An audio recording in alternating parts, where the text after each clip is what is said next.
Nellore rural MLA Kotamreddy Sridhar రెడ్డిని మంగళగిరి నియోజకవర్గం వెల్లంపూడి గ్రామానికి చెందిన గ్యార్మి గంధమహోత్సవ కమిటీ సభ్యులు మర్యాదపూర్వకంగా కలిశారు. మంగళగిరి నియోజకవర్గ ఎమ్మెల్యే, రాష్ట్ర మంత్రివర్యులు నారా లోకేష్ ఆదేశాల మేరకు ఈ గంధమహోత్సవానికి కోటంరెడ్డి శ్రీధర్ రెడ్డిని ముఖ్య అతిథిగా ఆహ్వానించారు. యువనేత నారా లోకేష్ తాను అందుబాటులో ఉండనందున తమకు నచ్చిన నాయకుణ్ణి ఆహ్వానించమని కమిటీకి సూచించడంతో వారు కోటంరెడ్డి శ్రీధర్ రెడ్డిని ఎంపిక చేసుకున్నట్లు తెలిపారు. ఈరోజు ఎమ్మెల్యే కోటంరెడ్డిని కలిసి గ్యార్మి గంధమహోత్సవానికి హాజరు కావాల్సిందిగా కమిటీ సభ్యులు ఆహ్వానం అందించారు. వారి ఆహ్వానాన్ని స్వీకరించిన రూరల్ ఎమ్మెల్యే కోటంరెడ్డి శ్రీధర్ రెడ్డి తప్పకుండా కార్యక్రమానికి వస్తానని కమిటీ సభ్యులకు హామీ ఇచ్చారు.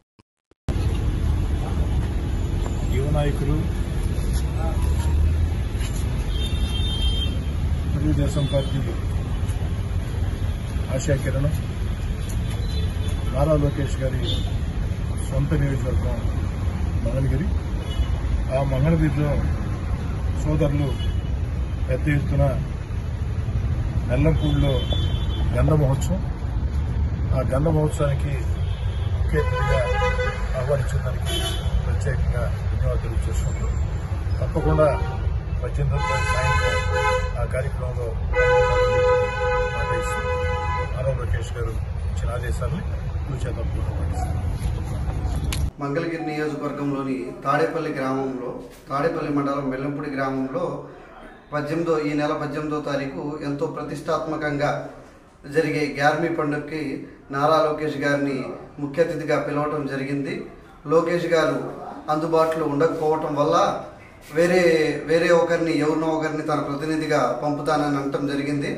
దానికి ఎవరు కావాలో మీరే చెప్పండి అని లోకేష్ గారు అడగగా, మేము నెల్లూరు రూరల్ ఎమ్మెల్యే కోటంరెడ్డి శ్రీధర్ రెడ్డి గారిని ముఖ్య అతిథిగా ఆహ్వానిద్దాం సార్ అని లోకేష్ గారిని అడగగా, ఎమ్మటే లోకేష్ గారు శ్రీధర్ రెడ్డి గారితో మాట్లాడి మా కార్యక్రమానికి హాజరు కావాల్సిందిగా లోకేష్ గారు అడగటం జరిగింది.